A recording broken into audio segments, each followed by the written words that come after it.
বাজেটতকে বেছি পইচা আমি লোন লৈ ৰাখিছো। এই বাজেটত খুব দুৰ্ভাগ্যজনকভাৱে অসম চৰকাৰে লোনৰ কথাবিলাক নুলিয়ালে। আমি যদি কম্পেয়াৰ কৰোঁ দিল্লীৰ বাজেট আৰু পঞ্জাৱৰ বাজেটৰ লগত অসমৰ বাজেট, তেতিয়া দেখিম যে অসমৰ বাজেটত শিক্ষাৰ ওপৰত কিমান পইচা খৰচ কৰিব তাৰ কোনো ধৰণৰ তেওঁলোকে একজেক্ট ফিগাৰ দিব পৰা নাই। সন্মানীয় বন্ধুসকল, আপোনালোকে ইতিমধ্যে গম পাইছে যে অসম চৰকাৰে যোৱাকালি যি বাজেট তেওঁলোকে বিধানসভাত গৃহীত কৰিলে, তাৰ ওপৰত আম আদমি পাৰ্টিৰ হিচাপে যিখিনি ক'বলগীয়া আছে সেই কথাখিনি আমি আজি আপোনালোকৰ ওচৰত এই প্ৰেছ কনফাৰেন্সৰ যোগেদি ক'ব বিচাৰিছোঁ। বৰ বেছি বিশেষ বহলাই কথাবিলাক কোৱাৰ প্ৰয়োজন নাই, কিন্তু কিছুমান টু দি পইণ্ট কথা কোৱাৰ খুব প্ৰয়োজন আছে বুলি আমি ভাবোঁ। যিহেতু আম আদমি পাৰ্টিয়ে যি কামৰ ৰাজনীতি লৈ দিল্লী আৰু পঞ্জাৱত চৰকাৰ চলাই আছে, আৰু সেই কামৰ ৰাজনীতি, সেই কামৰ মডেল ভাৰতৰ বিভিন্ন ৰাজ্যত আমি বিচাৰোঁ, আৰু যাৰ কাৰণে আম আদমি পাৰ্টি অসমেও বহু দিনৰ পৰা অসমত সংগঠনৰ কাম কৰি আছে, আৰু এতিয়া ইতিমধ্যে 3খন লোকসভাত আম আদমি পাৰ্টি ইলেকশ্যন খেলিবলৈ গৈছে। এতিয়া এই বাজেটৰ যিখিনি কথা আমাৰ ক'বলগীয়া আছে, সেই তাৰ মূল যিবিলাক বিন্দু, যিবিলাক মূল কেন্দ্ৰ, সেইবিলাক আমি ক'ব বিচাৰিছোঁ যে আমাৰ লগত আৰু ভাৰতীয় জনতা পাৰ্টিৰ বাজেটৰ মাজত কি কি ডিফাৰেঞ্চ আছে। যদি দিল্লীৰ বাজেট যদি আপোনালোকে চায়, দিল্লী ৰাজ্যৰ যদি বাজেট চায় বা পঞ্জাৱ ৰাজ্যৰ যিখন বাজেট চায়, সেই বাজেটৰ লগত অসমৰ বাজেটৰ কি তুলনা কৰিব পাৰি তাৰ ওপৰত আমি পইণ্টবিলাক দাঙি ধৰিম। প্ৰথম কথাটো ক'ব বিচাৰিছোঁ যে অসমৰ যিটো বাজেট আছে, সেই বাজেটৰ যি পৰিমাণ সেইটো হৈছে আপোনাৰ 1,43,000 কোটি টকা। মই ৰাউণ্ড ফিগাৰত কৈছোঁ, সৰু ফিগাৰবিলাক ক'ব বিচৰা নাই, যাতে সাধাৰণ মানুহে আমাৰ কথাবিলাক বুজি পায়। 1,43,000 কোটি টকাৰ বাজেট, কিন্তু এটা কথা আচৰিত আপোনালোকে জানি গম পাব যে 1,48,000 কোটি টকা অসম চৰকাৰে লোন লৈ থৈছে এতিয়ালৈকে। 2015-16 চনলৈকে অসমৰ লোনৰ যিটো পৰিমাণ আছিলে সেইটো কেৱল 40,000 কোটি টকা আছিলে, আৰু এতিয়া এই যোৱা 7-8 বছৰত অসম চৰকাৰে লোন লৈছে 1,10,000 কোটি টকাতকৈ অধিক। তাৰমানে বাজেটতকে বেছি পইচা আমি লোন লৈ ৰাখিছো। এই বাজেটত খুব দুৰ্ভাগ্যজনকভাৱে অসম চৰকাৰে লোনৰ কথাবিলাক নুলিয়ালে। আমি যদি কম্পেয়াৰ কৰোঁ দিল্লীৰ বাজেট আৰু পঞ্জাৱৰ বাজেটৰ লগত অসমৰ বাজেট, তেতিয়া দেখিম যে অসমৰ বাজেটত শিক্ষাৰ ওপৰত কিমান পইচা খৰচ কৰিব তাৰ কোনো ধৰণৰ তেওঁলোকে একজেক্ট ফিগাৰ দিব পৰা নাই। আজি আমি 2024 চনত জীয়াই আছো, আৰু এই সময়তো অসমৰ থকা যিবিলাক চৰকাৰী স্কুল আছে, সেই চৰকাৰী স্কুলবিলাকত এতিয়াও যিমান পৰিমাণৰ শিক্ষকৰ প্ৰয়োজন সিমান শিক্ষক অসমত নাই। এতিয়াও অসমৰ চৰকাৰী স্কুলবিলাকত, চৰকাৰী LP স্কুলবিলাকত যদি আমাৰ শ্ৰেণী 5টা আছে, তেতিয়াহ'লে 5টা ক্লাছৰুম নাই। আৰু এই বাজেটখনত এই যে ক্লাছৰুম বনাব বা যিমান পৰিমাণৰ শিক্ষকৰ প্ৰয়োজন আছে সিমান পৰিমাণৰ শিক্ষক দিব, তাৰ কোনো ধৰণৰ হিচাপ বা কোনো ধৰণৰ মেনশ্যন তেওঁলোকে এই বাজেটত কৰা নাই। তাৰ মানে ভাৰতীয় জনতা পাৰ্টী চৰকাৰখনে শিক্ষাৰ ওপৰত যে তেওঁলোকে গুৰুত্ব নিদিয়ে, এই বাজেটখন পঢ়িলেই গম পোৱা যায়। যোৱা বিজেপি গভৰ্ণমেণ্ট যেতিয়াৰ পৰা অসমত আহিছে, এই সময়ত 6,000তকৈ অধিক স্কুল ভাৰতীয় জনতা পাৰ্টীয়ে স্কুল বন্ধ কৰিছে, অসমত বন্ধ কৰিছে। আপোনালোকে ইতিমধ্যে গম পাইছে যে অসমত 3 ধৰণৰ মানুহে আন্দোলন কৰি আছে।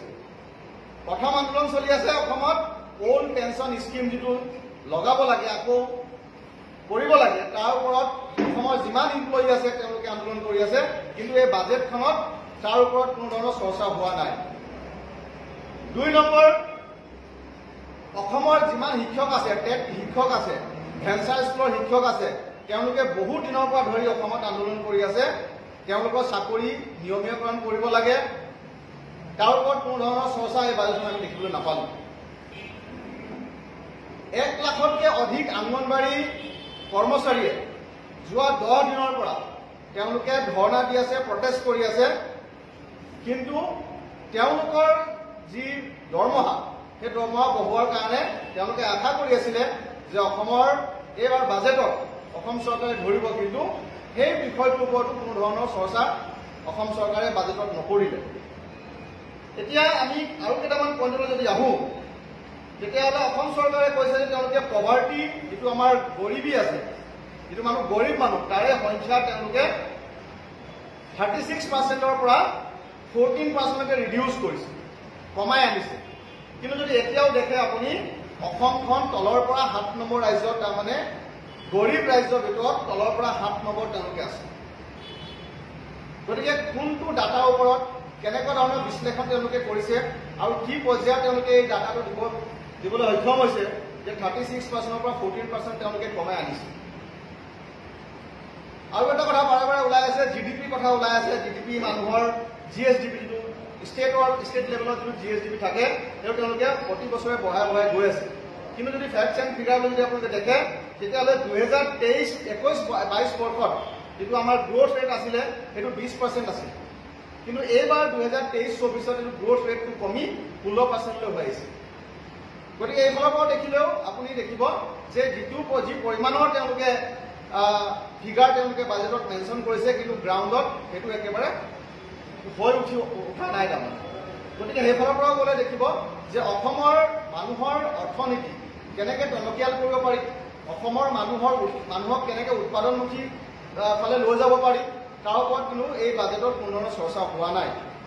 বিভিন্ন ধৰণৰ আঁচনি তেওঁলোকে দিছে, বিভিন্ন ধৰণৰ তেওঁলোকে পইচা তেওঁলোকে মানুহক বিলাই দিবলৈ কাৰণে তেওঁলোকে এই বাজেটত তেওঁলোকে কিছুমান প্ৰস্তাৱ ৰাখিছে, কিন্তু আচলতে তেতিয়াহে অসমৰ মানুহ অৰ্থনৈতিকভাৱে টনকিয়াল হ'ব যেতিয়া অসমৰ বেংকবিলাক, অসমত যিবিলাক ৰাষ্ট্ৰীয়কৃত বেংক আছে সেই বেংকবিলাকৰ যিবিলাক পইচা আমি জমা কৰোঁ তাৰে ভিতৰত কিমান % পইচা অসমৰ মানুহক অসমৰ বেংকবিলাকে লোন হিচাপে দিয়ে।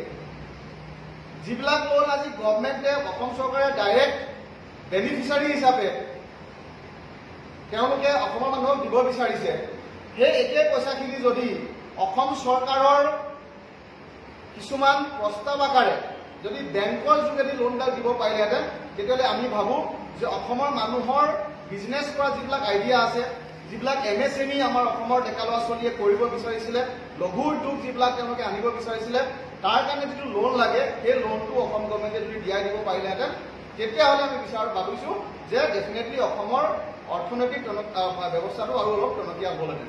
কিন্তু এতিয়া যিবিলাক পইচা, যিবিলাক স্কিম তেওঁলোকে ডাইৰেক্ট বেনিফিচিয়াৰী মোকলাই দিব, সেইবিলাক তেওঁলোকে ৰিটাৰ্ণ পাব নে নাপাব, কাৰণ এই পইচাবিলাক কিন্তু অসমৰ ৰাইজৰ পইচা।